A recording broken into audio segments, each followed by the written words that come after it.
പായമ്മൽ ശത്രുഘ്ന സന്നിധി. ഇനി ശത്രുഘ്ന സന്നിധിയിലേക്ക്. ഇരിങ്ങാലക്കുട കൊടുങ്ങല്ലൂർ വഴിയിൽ വെള്ളാങ്ങല്ലൂരിൽ നിന്ന് മതിലകത്തിനുമിടയ്ക്ക് അരിപ്പാലത്തു നിന്നും തിരിഞ്ഞ് 2 കിലോമീറ്റർ ഉള്ളിലായാണ് ക്ഷേത്രം. പൂമംഗലം പഞ്ചായത്തിലാണ് ഇത്. അന്നമനടയ്ക്ക് 7 കിലോമീറ്റർ, അവിടെ നിന്നും വലിയ പറമ്പിലേക്ക് 5 കിലോമീറ്റർ, മാളയ്ക്ക് 3 കിലോമീറ്റർ കൂടി സഞ്ചരിച്ചാൽ അരിപ്പാലമായി.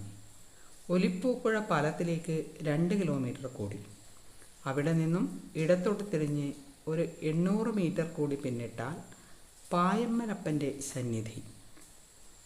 ചതുരാകൃതിയായ ശ്രീകോവിലിൽ ശാന്തസ്വരൂപിയായി ശത്രുഘ്നസ്വാമി. ശംഖചക്ര ഗദാ പത്മങ്ങളില്ലാത്ത ചതുർബാഹു വിഗ്രഹം.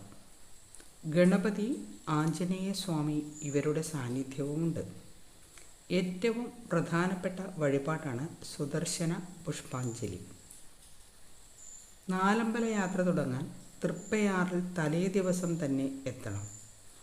ഇവിടെ ദേവസ്വത്തിൻ്റെ സത്രവും സ്വകാര്യ ഹോട്ടലുകളും താമസിക്കാൻ തിരഞ്ഞെടുക്കാം.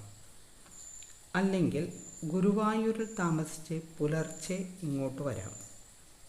ഗുരുവായൂരിൽ നിന്ന് തൃപ്പയാറിലേക്ക് 24 കിലോമീറ്റർ. ട്രെയിനിൽ പോകാൻ ആഗ്രഹിക്കുന്നവർ തൃശ്ശൂരിലിറങ്ങി ബസ്സിൽ 24 കിലോമീറ്റർ പിന്നിട്ടാൽ തൃപ്പയാർ എത്താം.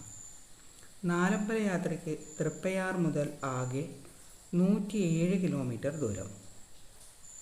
നാലമ്പല യാത്രാ വിവരണം സമാപനം.